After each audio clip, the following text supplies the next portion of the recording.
saudara-saudara sekalian, ketemu lagi di channel Bukan Berita Biasa. Ini adalah lanjutan dari evaluasi atas hasil hardikan Pendeta Niko Notora Harjo yang menghardik COVID-19 dan krisis ekonomi khususnya di Indonesia. Pada laman YouTube yang diupload atau diposting pada 30 Maret yang lalu. Anda akan bisa melihatnya di kolom deskripsi. Kali ini saya akan memberikan tambahan, yaitu ulasan teologis. Saya ada menemukan 6 sanggahan saya atas ajaran atau dasar teologis yang disampaikan oleh Pendeta Niko. Izinkan saya, orang yang awam ini, untuk memberikan sanggahan teologis. Orang awam artinya orang yang tidak punya latar belakang teologia, tidak punya pendidikan teologia, hanya orang biasa yang berusaha mengerti kebenaran firman Tuhan melalui pembacaan dan pendalaman Alkitab. Dan saya rasa itu hak semua orang yang diberikan oleh Tuhan kita, yaitu dengan mempercayakan kitab suci untuk kita pelajari dan kita pegang bersama-sama. Sanggahan yang pertama, pada menit ketiga detik 12, Pendeta Niko berkata bahwa menara doa yang ada di lantai 12 gedung CICC adalah tempat di mana hati Tuhan dan matanya berada dan diam di sana sepanjang masa. Menurut saya itu tidak benar, karena Pendeta Niko berusaha meniru apa yang ada di Perjanjian Lama, yaitu bait suci yang didirikan oleh Raja Salomo, yang pada waktu itu dia mendirikannya jauh sebelum Yesus hadir. Tapi ketika Yesus hadir ke dunia, hidup di antara kita manusia, dia berkata melalui perempuan Samaria. Waktu itu mereka ada pembicaraan di sumur, di perjalanan dari Yerusalem menuju ke Galilea dan melintasi tanah Samaria. Dia berkata bahwa, hai wanita, akan tiba saatnya bahwa engkau tidak akan menyembah di bukit ini dan juga tidak menyembah di Yerusalem, maksudnya bait suci, tapi bisa menyembah Tuhan di mana saja dan dari mana saja. Jadi tidak ada lagi pengkhususan satu tempat tertentu, pendeta. Dan kita yakini bahwa tubuh kita inilah bait suci itu.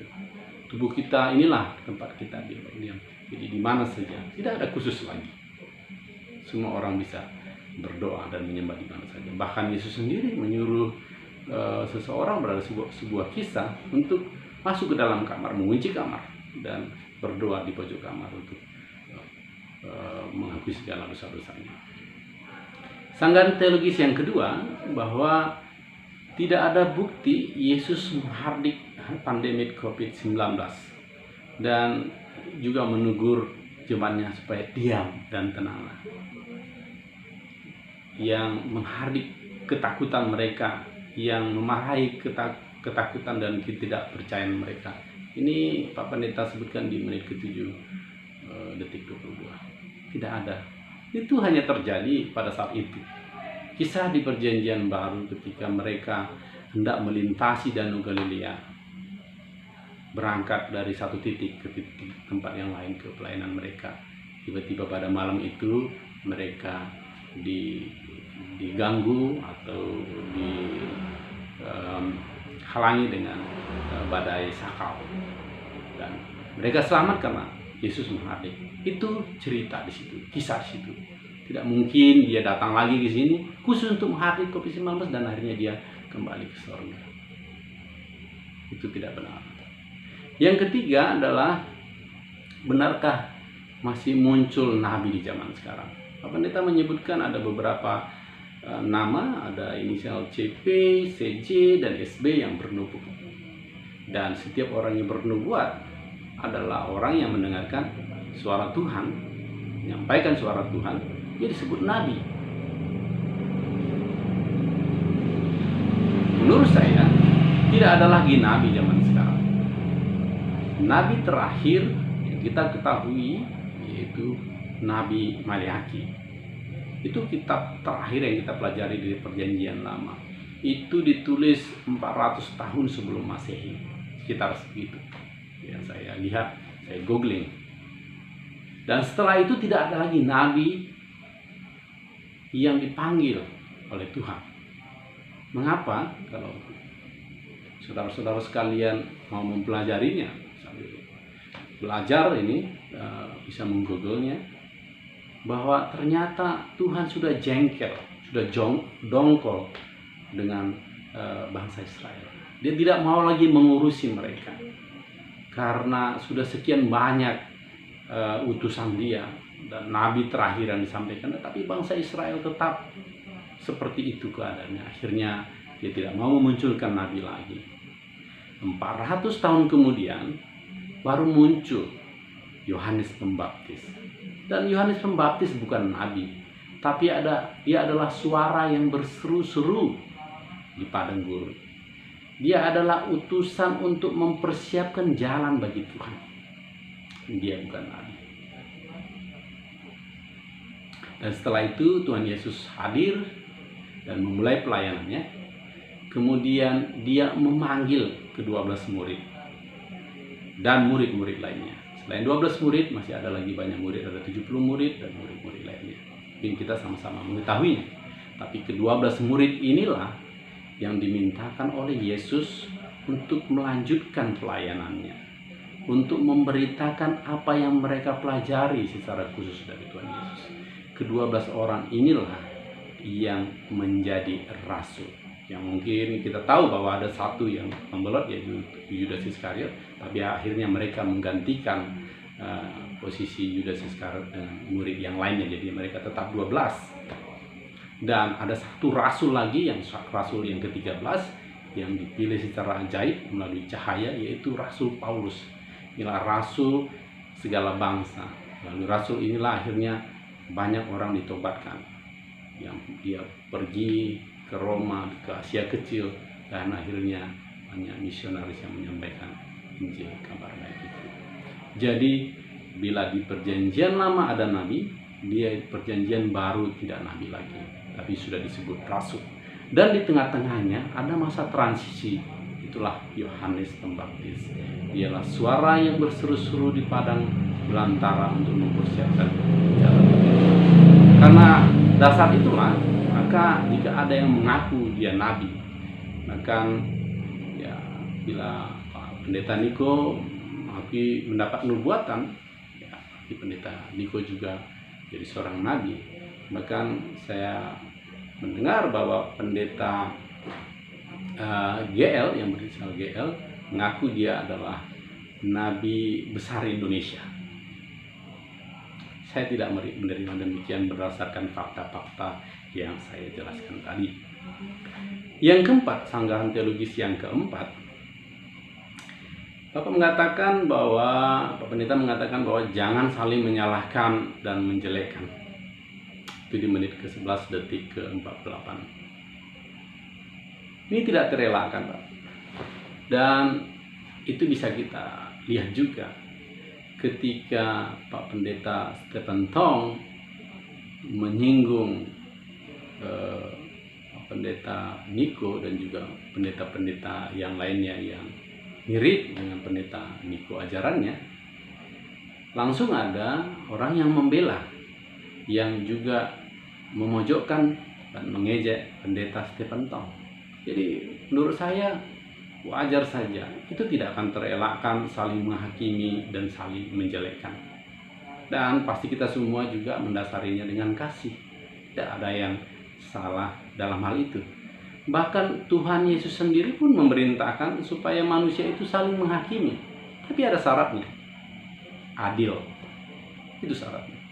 Kita harus adil sesuai fakta. Kita harus adil objektif, bukan subjektif. Jangan lihat orangnya, jangan lihat siapa yang menyampaikannya, tapi lihat apa yang disampaikan. Itulah baru objektif.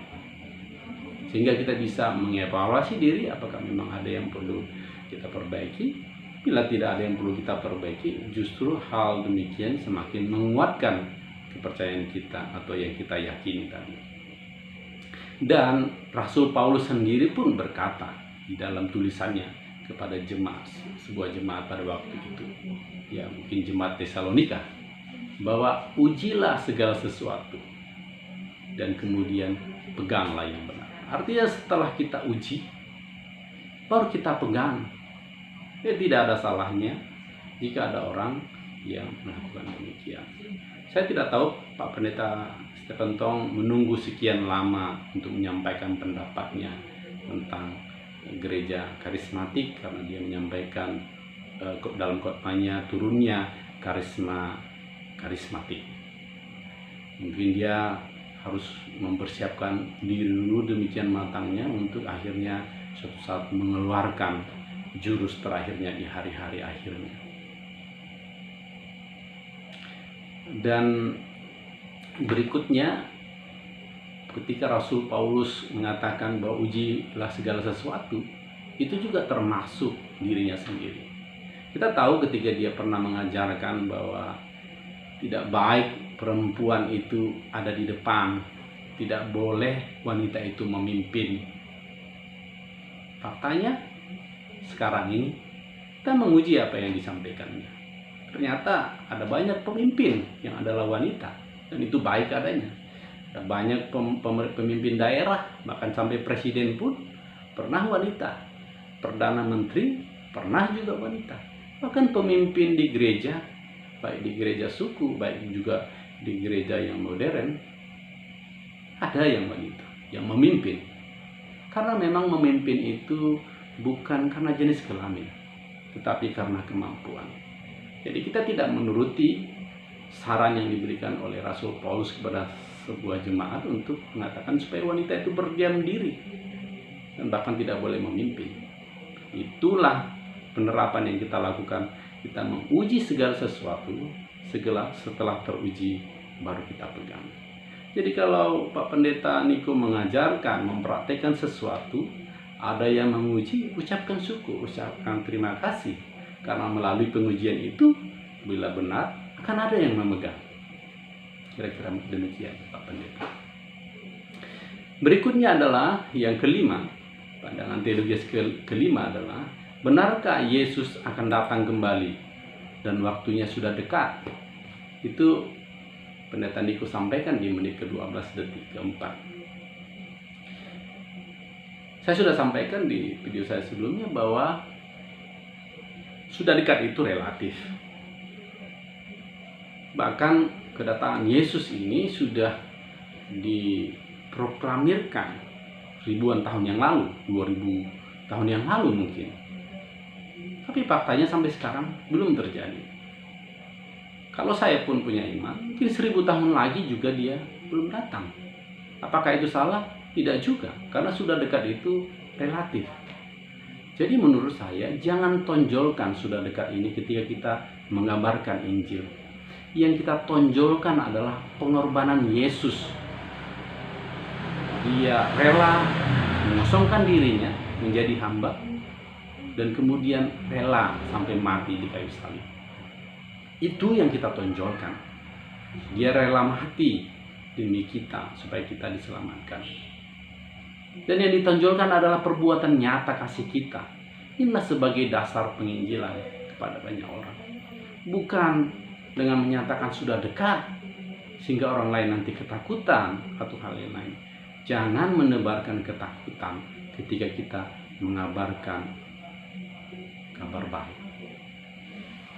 Yang berikutnya, yang terakhir, tanggapan teologi saya yang terakhir atas video yang diupload 30 Maret yang lalu. Benarkah redaksi bahasa roh yang diucapkan oleh Pendeta Niko? Benarkah itu bahasa roh? Saya tidak bisa melafalkannya dengan baik, tapi sepertinya suaranya sikra laba-laba dan seterusnya. Mungkin dengan variasi sedikit bisa itu menjadi satu kalimat atau dua kalimat atau jadi satu paragraf. Tapi redaksinya itu saja bisa diulang.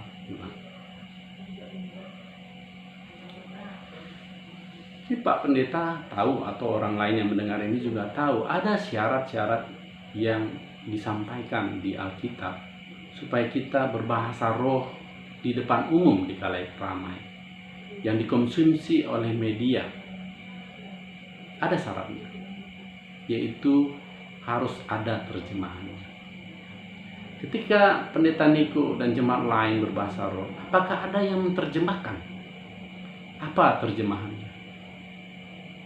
Jika tidak ada terjemahannya, silakan berbahasa roh dan dikonsumsi sendiri.